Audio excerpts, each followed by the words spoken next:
Good morning, America. From the USS Enterprise, home to the cast of Star Trek: The Next Generation, I'm Charles Gibson. And I'm Joan London. It is Thursday, February the 13th, the fourth day of our Great Hollywood Wake Up Tour, and we're on the bridge, which is really neat. There's neat stuff around here in the Enterprise. It is 1992, but we really come to you from the 24th century. What did you just do? I don't know. I turned something on. They know we're here. I think they've spotted us.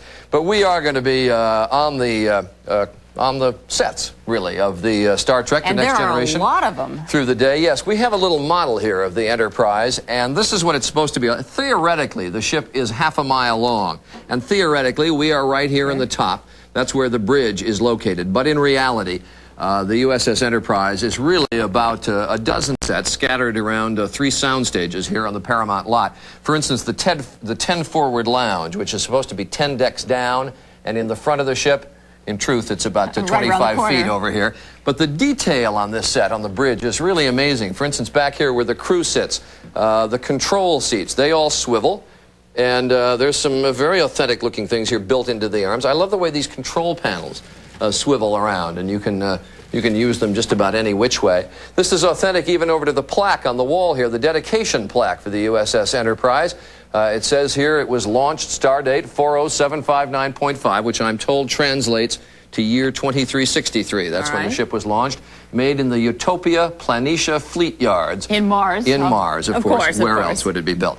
So we're going to be here moving around these dozen sets or so, where the Enterprise is located on the Paramount lot today. We're going to be talking to the entire cast in the Intergalactic Lounge, I'm told. But we're also going to have to put fantasy aside for a while and deal with some reality, because they've had a terrible, deadly storm out here in California. Ever since we got here, we've been in the middle of it. It has been pouring since Sunday. We'll have an update. And also, we will revisit the presidential Democratic candidates, and today they'll tell us what they would do about the rising cost of health care in America. Right now, though, we'll go to New York, where Mike Schneider has the news for us. Mike? Thank you, John.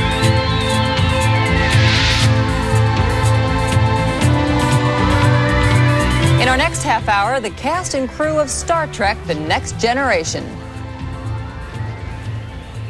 Spencer and Joan and John North were just talking about the torrents of rain that have hit the Los Angeles area, and we can hear the rain beating on the roof of the soundstage here on the Paramount lot. We understand we took a rather major power hit in that last segment. Hopefully the USS Enterprise has auxiliary power sources, and they will work for us through the program. It is now 16 minutes after the hour. The countdown to the New Hampshire primary continues, and I'm going to be up there next week. And as you've been hearing all this week, the polls on the major Democratic candidates remain very much in flux. This has been a campaign driven in recent days by sensational headlines, but it has also been a campaign driven to a remarkable degree by a discussion of the issues. All this week, we have been comparing the views of the 5 major Democratic presidential candidates on a variety of issues. This morning's topic is the health care system in America and how to heal it.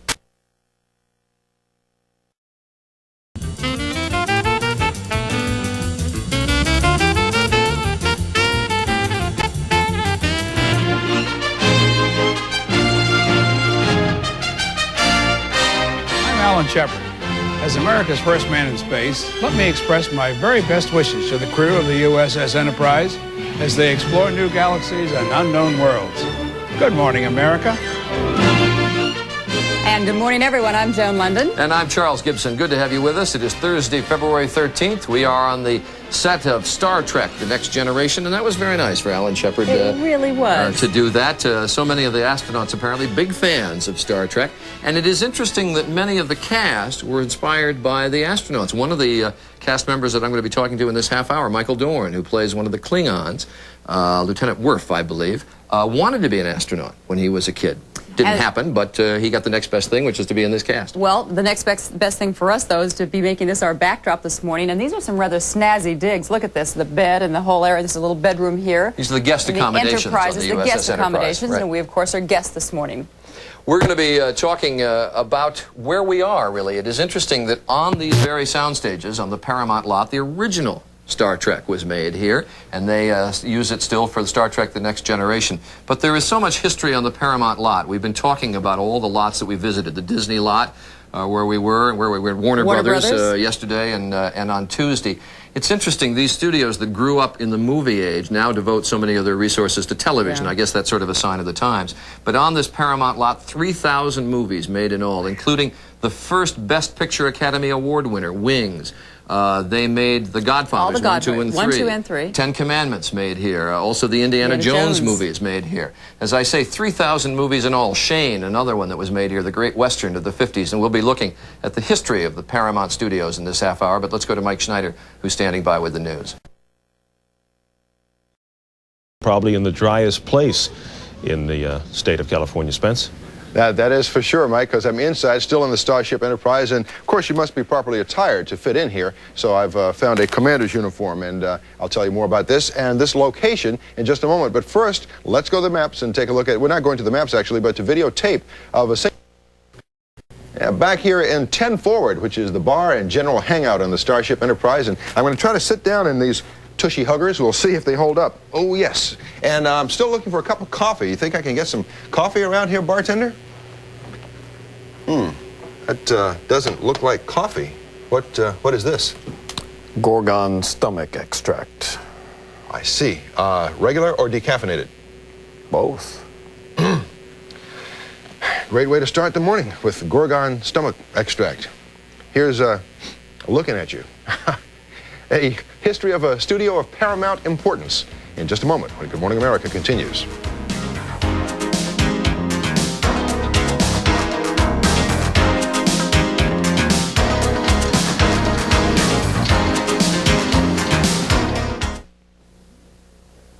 It is 39 minutes past 7. Paramount. The dictionary describes as dominant and superior to all others. Rather fitting description for a studio that has really been dominant in its industry for 80 years. And right now we take you inside the gates of Paramount Studios. And now, folks, we are entering the gates that so many try to crash and so few pass. Over here on your left, playing hide and seek, are Gary Cooper and Frederick March. Here comes Jackie Cooper with Hopple Marx. We're talking big here. Big stars, big pictures, the hallmark of Paramount since its birth in 1912. The man behind those mammoth productions was Adolf Zucker, who ran the studio for most of his 103 years. And he hired a director who understood the concept of big. Are you ready, Tate? Already and turning, Mr. DeMille. Right? Camera! Oscar entered the picture in 1929 when Paramount's Wings won the first Academy Award for Best Picture.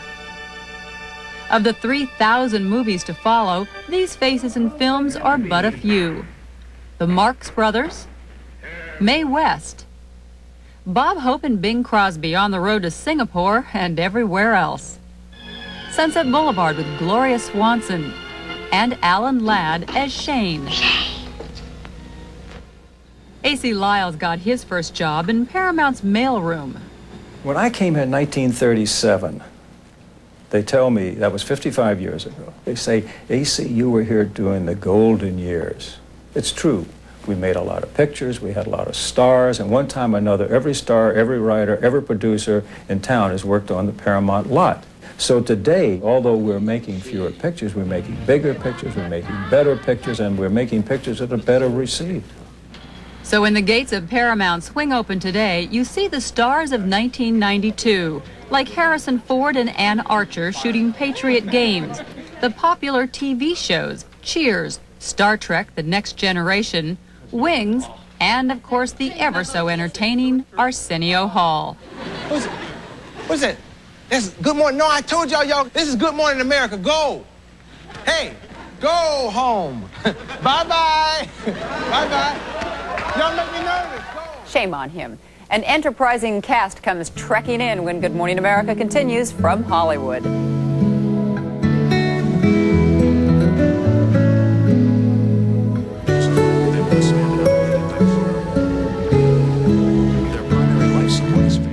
These are the voyages of the Starship Enterprise. Its continuing mission to explore strange new worlds, to seek out new life and new civilization. Its continuing mission to explore strange new worlds, to seek out new life and new civilizations, to boldly they go where no one has gone before. Star Trek: The Next Generation is set in the 24th century. Now, that's about, I think, 80 years after the original Star Trek. The starship is much, much bigger now, but it is still called the Enterprise, just like before, and space still presents its weekly challenges. Mr. Worf, what is your analysis? Tactical sensor readings are indeterminate. They don't even give us enough for an educated guess. And yet all of our sensors are operating properly. Can there be an intelligence at work here? Counselor, do you sense a life form out there? No, I don't think so. No, there's nothing. Nothing. All right, and I am with 3 of the cast members now in regular everyday clothes. And with me this morning, Jonathan Frakes. He is First Officer Commander William Riker. Well, number 1, right? And also Marina Sirtis is the ship's counselor, Deanna Troi. She's got all kinds of, she's a space-age psychologist, but I think you've got special powers. Yeah. And Brent Spiner plays the part of Data. And you're a robot or an android. You're not human. In my own life, I am. But as Data, you are not human. No, as Data, I am an android. You are an android. Mm-hmm. He also is normally in makeup, which takes about, what, an hour and a half or so? Yeah, hour 15. We didn't make you do that this morning. None of the gold makeup. I'm so grateful. Does that stuff do anything to your skin because it can't breathe, or? You know, I don't know what it's doing inside, basically. I think one day they're going to find my organs. Roaches and my organs are going to be the only things left after a Holocaust. It's fun being here on this set. It is an unbelievable set. I don't think that there's any other television show that has something like it. It could be very easy, though, to just make this show like a space-age Western, you know, always killing the bad guys, the aliens. But it has a bigger vision than that, doesn't it, Jonathan? We like to think so. It's certainly we attack more things than aliens on this show, or we try to. Well, would you guys want to go up for real? I mean, I don't know, being around this all the time, would you, if somebody came to you and said, you can go up, it might be a dangerous mission, would you go? If it's first class. Marina, I'm told that you really wouldn't want to go. No, I don't like heights. No, I wouldn't. I get vertigo up real high, so I don't think I would go. I'm a coward. Jonathan? A coward. I'm there. You're there yes, in a minute, right? Line. I'm ready to go. Well, you've all met some of the real astronauts, right? Yes, yeah. We have had the privilege. Yeah, I think the Mercury astronauts. What did they make of you? What did they say to you? Bill Dana's very fond of us. Yeah, he was there. Jose Jimenez. Because a lot of them have said that they were inspired, that they really were inspired by the drama of Star Trek. They all say that. They're just being nice. I think you have to be so bright to get into that. I think it's something that is in you. It's like a gene almost that's in you. I don't think that, I don't know. I mean, it would be flattering to think, and it wouldn't be us anyway, it would be the original cast. So. They're the real cowboys. Well, now that's interesting, though, because one thing that has happened to them, because I've spoken with them many times, and they've talked about how they became so identified with it, as wonderful as it was, and they weren't knocking it in this way, but they were also saying that they couldn't really, it was very difficult for them to go on and be anything else. Now, do you ever worry about that? Going on to be anything else? Yeah, about becoming so identifiable that it like lives on with you and kind of obstructs you a little bit in your future. I'm thankful for the job I have now. Yeah, that should be your biggest problem, right? Exactly. Yeah. I think it is a valid point, actually, because we are actors and we didn't become actors just to be on Star Trek, obviously.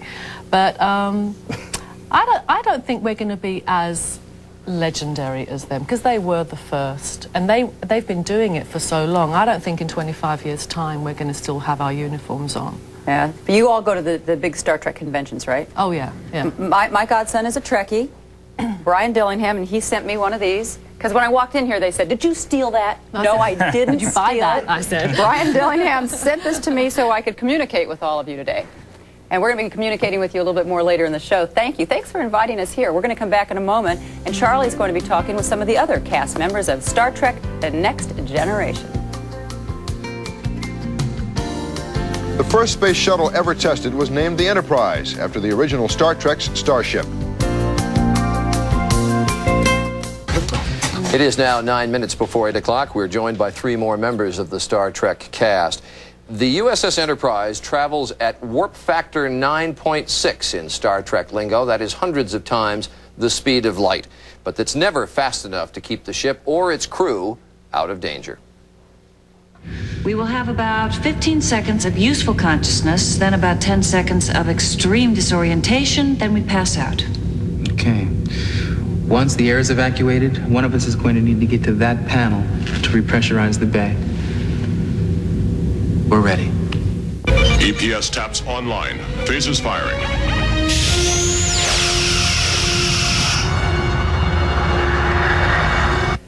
Again in civilian dress, joining us now, 3 more members of the cast. LeVar Burton, who plays Lieutenant Geordie LaForge, Chief of Engineering, a blind man unless he's wearing those high-tech visors to give him superhuman sight. Gates McFadden, who plays the role of the ship's doctor, Beverly Crusher.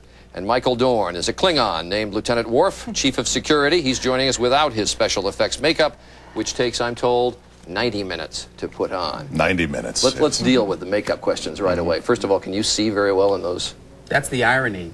I'm an actor playing a blind man who sees when he wears this device, yet when I put it on, about 80% of my vision is taken away. You've got no peripheral vision? I can't see this or this, so I used to bump into things. I was just going to say, is he bumping into to parts of the set at times? Well, actually, no, he does. Well, I have bumped into Gates. Very well, yes. But then I have a big wig on, so I don't feel anything. I can just sort of hit the walls myself. Well, you've actually got the lucky part of all this. Basically, you can put on the wig, the suit, and bingo, you're ready to go. Yeah, there's no makeup at all for women, and yeah, but please, we are there an hour and 15, I have an hour and 15-minute call because to get all of this under a wig takes a little bit of time, and you know, whatever. But no, it takes Joan 4 or 5 hours to make up every morning, there you are, so. there you are. She's going to kill me when I finally run into her again. And yours takes about 90 minutes? Takes about 90 minutes. I'm amazed that you can do it in that short an amount of time. We're going to be featuring that makeup job that Michael Westmore does. It started out to be about 3 hours, but and they they've cut been it able down. to shorten it down? Yeah, and I don't want to see when I get into makeup, so... You just sort of nod off and let them do whatever they're going to do. There's good news and bad news in all of that, I suppose, which is it takes a long time. I don't know whether it's good news or bad news that nobody recognizes you without the makeup? No, it's good. Please. You'd rather have that? Yeah, I like that anonymity. The voice, however, is so distinctive that people must spot that right away. At times, yeah. It's just, you know, without the makeup, it's sort of like they don't put it together. Most of the time they kind of look and they kind of stare and cock their head a little bit, but yeah, most of the time they don't. I've heard it someplace, but I can't quite place it. You're Denzel Jones, aren't you? When you have this many people working on a cast, there's got to be a lot of inside jokes. I mean, as I walk down the hall and look at the visitors' quarters, there's a little room there for Lieutenant Luke Skywalker. Other things that goes on? Tell me about the accordion. Oh, that must be the day that there was I don't know. We have all of these bridge scenes where we're talking to aliens on a big blue screen, and the aliens aren't really there when we're doing the scenes. And at one point, they were all on the bridge, all of the crew, and it was an alien who was about to speak, and I just happened to have my son's little concertina, and I just started to play a song behind instead, which just livened it up. I don't know. You all fans of the original show? I was. Were you? Yeah. You wanted to be an astronaut, I'm told. Yeah. When I was, time. yeah, I figured I'd, I used to send away the box tops of cereals for the old Friendship 7 spacecraft, and I put it together and fly it around the house and all that stuff. And when I got into of draft age, I found out I have an eye deficiency, and you couldn't do it. Well, this is the next best thing. Plus, you don't get hurt this way, you know. That's true. Much safer. We're going to bring you all back a little bit later, and LeVar, I want to ask you when you do come back. I know so many people associate you with Roots and the recent death of Alex Haley. We'll talk to you about that a little bit when we talk to you in our 8 o'clock hour, 8:30 half hour. So I'll see you all again a little later. Right. It is now 4 minutes before the hour. We'll be right back.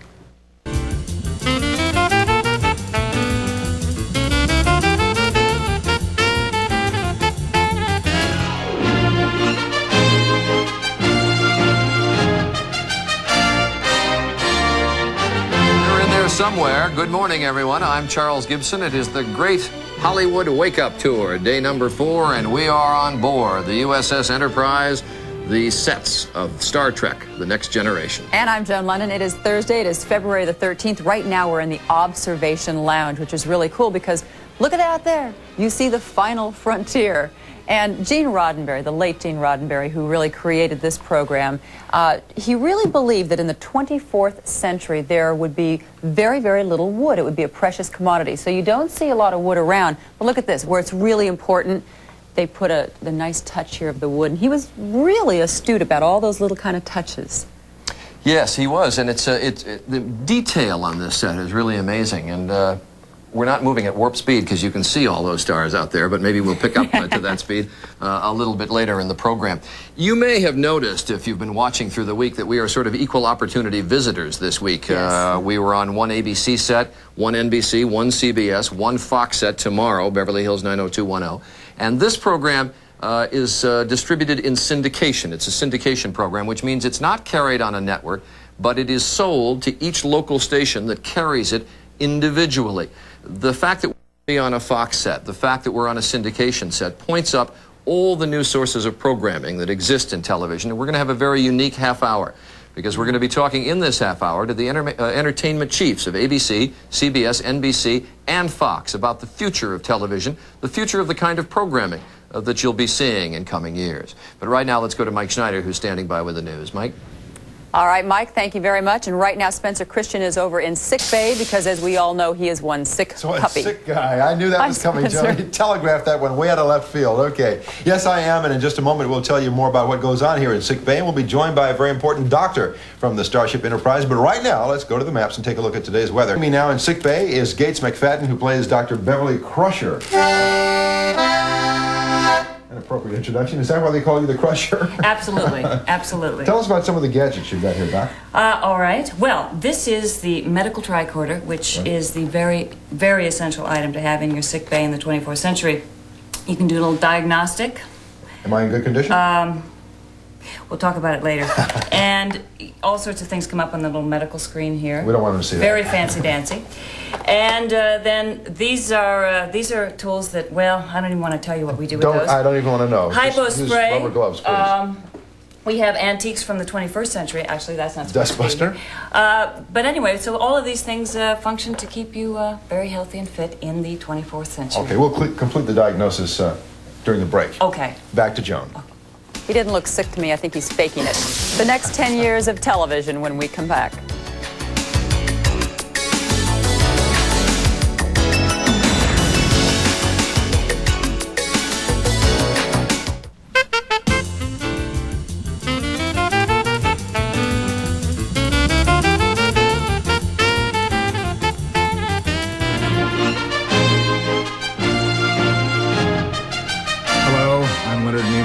Los Angeles. Good morning, America. And good morning, everyone. I'm Joan London. And I'm Charles Gibson. Good to have you with us on deck, the USS Enterprise, Star Trek The Next Generation, our home for today. And it is Thursday, February 13th. And can you make some magic happen right behind me? Here, let me. Oh, there we go. All I had to do is push the button, right? Our thanks to Leonard Nimoy, who, of course, was one of the founding fathers of the original Star Trek. And I think he's also directed some of the episodes of this show, which, of course, is Star Trek The Next Generation. There's some really neat stuff around here. This is the captain's ready room. I think that's the proper way to say it. And this is the captain's old ship. It's a model of the old ship. It's called the Stargazer, but the Stargazer got blown up in a battle with Maxia, you know? Yeah.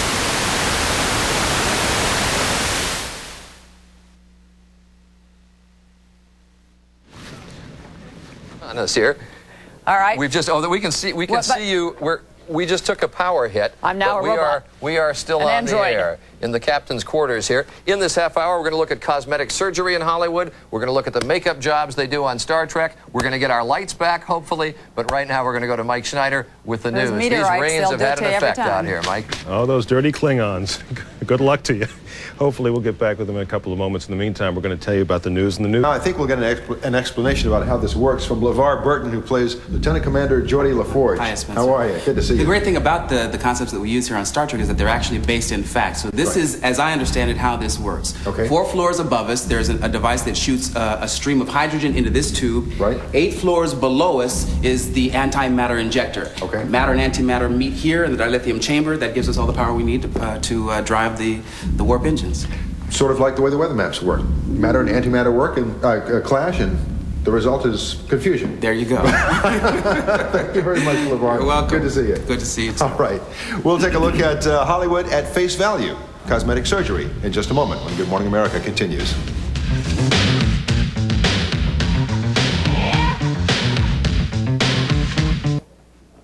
We are definitely in the land of beautiful people out here in Southern California. And as Dr. Nancy Snyderman reports, any Hollywood hopeful who wants to really keep pace with the competition must not only put their best foot forward, but their best face as well. We're back once again with the cast of Star Trek The Next Generation, which I believe has had about 9 Emmys so far. And I'll introduce them in order back here. LeVar Burton and Marina Sirtis.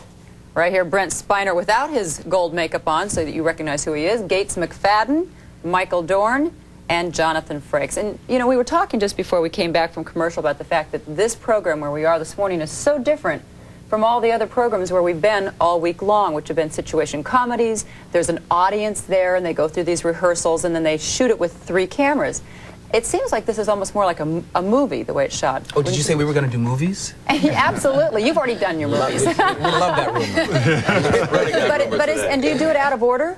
Yes. Oh, yeah. Yes. Oh, yeah. We try to. Just like a movie. So how do you keep it in your head what's really happening in this episode so that you can react properly? You read the script. That's right. That helps if you know what's going on in the script. From front to back, you read it. But one camera, is that? One camera. Well, sometimes we do sometimes two. They have 2 cameras going at the same time to get different coverage. But they're long hours, and it's like we do 7 days usually per episode. I think the biggest difference probably is that people who do half-hour shows have lives. And you do not. But listen, you must enjoy working, because one of the interesting things about this ensemble cast here is that you're doing things all together outside of this program. I know some of you were working on a play together. Right. You did an album, right? Yeah. And you got some of them to sing, what, backup? We had one number where... the boys sang backup. Yeah, the 4 guys. Okay, ready? No.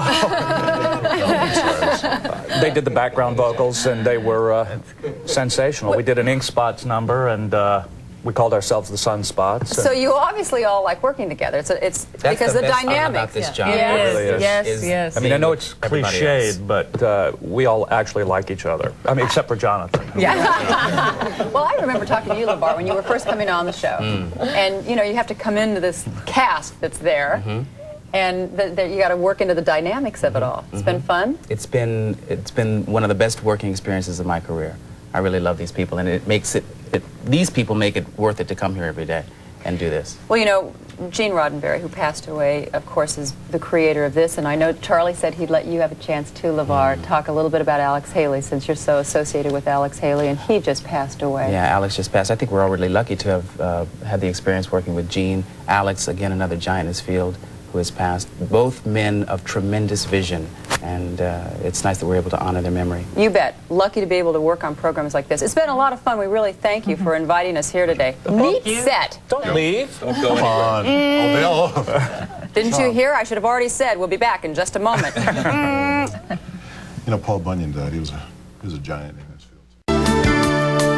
Good Morning America is brought to you by Cotton Incorporated.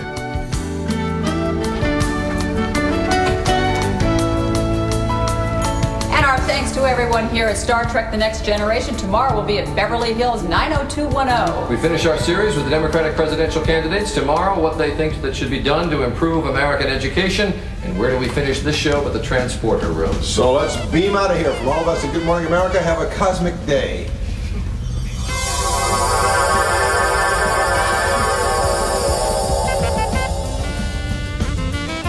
Travel to the West Coast provided by Continental.